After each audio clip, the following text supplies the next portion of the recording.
मैं doctor Shailesh Khandelwal, BSc MBBS gold medallist, एक बार फिर अपने holistic approach toward health and disease के क्लिनिक से रायपुर छत्तीसगढ़ कोटा से हमेशा की तरह आकर चारी लग चौरसी जाति जीव जल थल नभासी सियाराम सब मैं जग जानी करूँ प्रणाम जोरी जुगबानी। आज हम फिर चर्चा कर रहे हैं अधिक पसीना आने का भाग 2। किसी किसी को अधिक पसीना आता है, उसके बहुत सारे कारण बताए गए हैं कि हार्मोनल इम्बैलेंस है, ब्रेन का सेंटर काम नहीं कर रहा है, स्वेद ग्रंथियों में कुछ गड़बड़ है। पहले वाले भाग में हमने बताया कि आहार क्या लें, बहुत सारी दाल बता दी कि उसको लगाओ, नीम के पत्तियों को पानी में डाल के उबाल के नहाने को बोल दिया।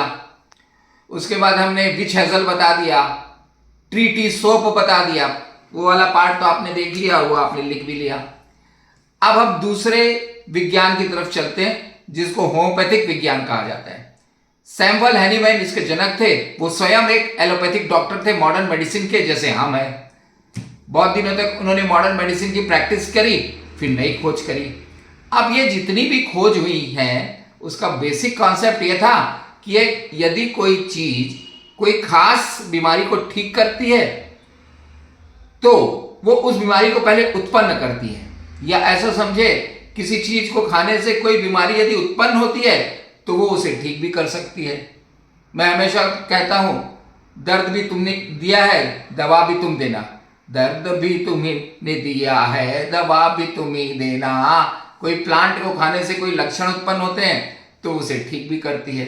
इनका पूरा विज्ञान उनके अर्क को निकाल के पोटेंटाइजेशन बोलते हैं, उसको बहुत उन लोग विधि से घुमाते हैं, उसके आणविक गुण को उत्पन्न कर देते हैं, तो उनकी सूक्ष्म मात्रा शरीर में डालने से वो रोग ठीक हो जाता है। चलिए, तो भी इस प्लैनेट पे उन्होंने बहुत सारे पौधों पे रिसर्च किया। कभी कभी तो मुझे ऐसा लगता है कि एलोपैथिक साइंस से भी ज्यादा कठिन है होम्योपैथिक विज्ञान। एलोपैथिक डॉक्टरों से यदि हम चर्चा करेंगे तो वो होम्योपैथिक के बारे में बहुत ज्यादा उनका स्पष्ट मत नहीं मिलता, पर पढ़ना चाहिए। अब अधिक पसीना आने की जो समस्या है, होम्योपैथिक विज्ञान ने एक अच्छा काम किया कि उसकी दवाई मार्केट में उतार दी। अब एक शब्द आपको याद रखना पड़ेगा, हाइपर हाइड्रोसिस। हाइपर मतलब ज्यादा, हाइड्रो मतलब जल, ओसिस मतलब जल का निकलना। अब नहीं है तो 12 बार बोल लीजिए, रट जाएगा, या लिख लीजिए हाइपर हाइड्रोसिस। Hyper hidrosis. अब आगे लिख लीजिए ड्रॉप। अब ये वाली ड्रॉप मार्केट में होम्योपैथिक वालों ने, विज्ञान ने ऐसी खोज कर ली है, उनके कंपनियों ने इसकी दवाई भी बना ली। ये ड्रॉप के रूप में मिलता है। अब ये आपको कहां मिलेगा? अब इसके लिए तो जैसा कि मैं हमेशा बोलता हूं कि होम्योपैथिक विशेषज्ञों से संपर्क करना पड़ेगा। उनके प्रिस्क्रिप्शन से ये दवाई उपलब्ध हो जाएगी, या होम्योपैथिक मेडिकल स्टोर में कई बार होम्योपैथिक डॉक्टर्स भी उपलब्ध रहते हैं। उनसे आप चर्चा करिए कि भैया ये हाइपर हाइड्रोसिस ड्रॉप कहां मिलेगी। तब उनसे चर्चा करेंगे। अधिक पसीना को ठीक करने वाली ये ड्रॉप है। अब होम्योपैथिक सेक्टर्स ने बहुत सारे प्लांट्स पे खोज करी, उन प्लांट्स के लक्षणों पे काम किया। यदि एक एक प्लांट को लेना तो वो तो पूरा दिन, 2 दिन, कई दिन निकल जाए, इतना उन्होंने खोज किए। पर नॉलेज के लिए कुछ प्लांट्स हैं जो जनरल प्लांट्स हैं, और कुछ पृथ्वी के केमिकल हैं, उनको बारे में एक लिस्टिंग में बता देता हूं, तो इससे आपको थोड़ा सा ज्ञानवर्धन हो जाएगा। डेडली नाइट शेड एक प्लांट का नाम है, इसको यूज किया। येलो जैस्मिन, ये तो जैस्मिन का पौधा लोग जानते ही हैं। पफ बॉल, ये भी एक पौधा है। बकवीट, एक वीट होता है बकवीट। क्लब मॉस, एक मॉस का प्रकार है, ये भी एक पौधा है। विंड फ्लावर, हवा के रूप में इसके परागण खिलक, हवा से इसके जो परागकण रहते हैं वो बिखर जाते हैं, तो विंड फ्लावर बोलते हैं। ब्लैक स्नेक रूट, इसकी रूट ब्लैक रहती है।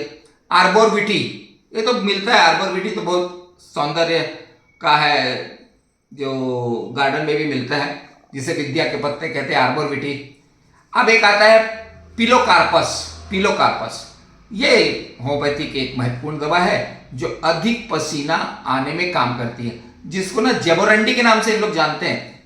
जबरंडी का तेल बालों के लिए अच्छा रहता है, ऐसा वो बोलते हैं। ब्लैक एल्डर, ब्लड रूट और व्हाइट हेल्बोर, ये 3-4 नाम है। तो ये सब पौधे जो हमने गिनाए, ये सब पौधे से इन्होंने को जब अपन खाते हैं तो पसीने से इनके संबंध रहते हैं।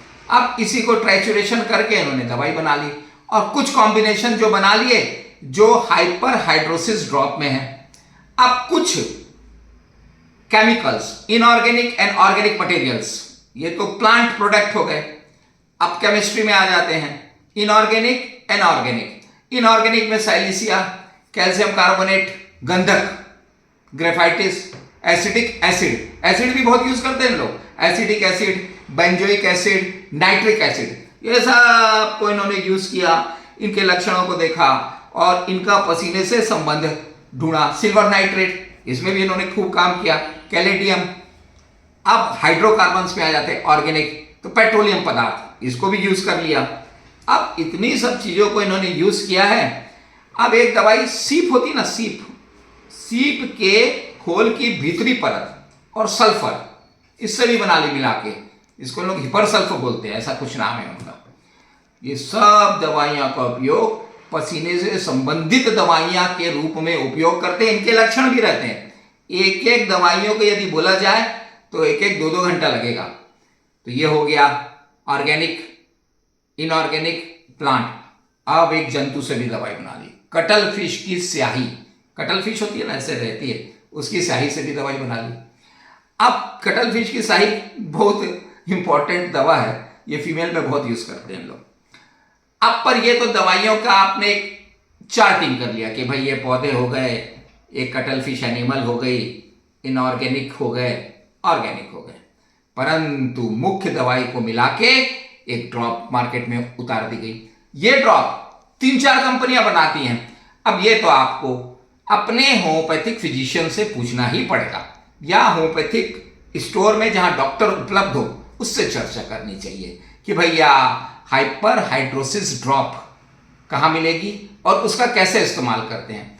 ड्रॉप मतलब उसके अंदर मूल कर्क रहता है, पानी के जैसे रहता है वो ड्रॉप। यहाँ पे कोई ड्रॉप पड़ी हो तो मैं दिखा देता, एक ड्रॉप यहाँ किसी चीज की ऐसी ड्रॉप्स रहती हैं।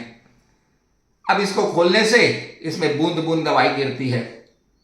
अब बूंद बूंद दवाई को इन लोग आधे कप पानी में डाल के, अब वो बूंद निर्धारण रहता है, उस डब्बे में भी लिखे रहता है कि 10 से 20 बूंद 2 बार लें, 3 बार लें, पर हमेशा होम्योपैथिक डॉक्टर से चर्चा करके सलाह लें। अब ये ज्ञान तो हमने दे दिया कि हाइपर हाइड्रोसिस ड्रॉप आती है, इसका उपयोग, चूंकि ये हमारा सेंटर, यहां मैं मॉडर्न मेडिसिन का डॉक्टर हूं, हमारे पास होम्योपैथिक सेक्टर है, एक बड़ा होम्योपैथिक स्टोर है, हमारे पास बहुत सारे होम्योपैथिक डॉक्टर्स जुड़े हुए हैं जो काम करते हैं, तो मैं देखते रहता हूं। मैं अपने मरीजों को हाइपर हाइड्रोसिस ड्रॉप उनके निर्देशानुसार देते हैं। पर हमने इसको करीब, मेरा जो क्लिनिकल एक्सपीरियंस है 5-6 महीने दिया, परंतु तो भी मैं एक चीज अभी फिर बोल रहा हूं, हम दवाइयों पे कब तक डिपेंड रहेंगे। चलो ये ड्रॉप भी आपने 5-6 महीने ले ली, फिर ठीक हो गए, फिर क्या होगा? फिर यदि बॉडी में हार्मोन असंतुलित होगा तो फिर पसीना निकलेगा। इसलिए अपने बॉडी को, सॉफ्टवेयर को भी तो ठीक करना पड़ेगा कि नहीं करना पड़ेगा। अब भाग 3 में अपन देखेंगे, जो मेरा पसंदीदा सब्जेक्ट है कि सॉफ्टवेयर को कैसे ठीक करें, वो भी समझेंगे। तो अभी अपन ने पहले बार में समझा आहार, दाल, नीम और विच हेजल। दूसरे बार में समझा hyper hidrosis drop of homeopathic. अब तीसरा बनाएंगे, उसमें समझेंगे प्रविज्ञान और योग विज्ञान, या शरीर अपने आप को कैसे ठीक करता है। आशा है समझ आया होगा आपको। तो अब याद रखें, और दवाइयां, होम्योपैथिक दवाइयां के जो भी हम फिजियोलॉजी बता रहे हैं, कृपया करके होम्योपैथिक डॉक्टर से संपर्क करें। जानकारी अच्छी चीज है, पर दवाई लेना निर्देश पे लेना चाहिए। जय हिंद, जय भारत, जय छत्तीसगढ़।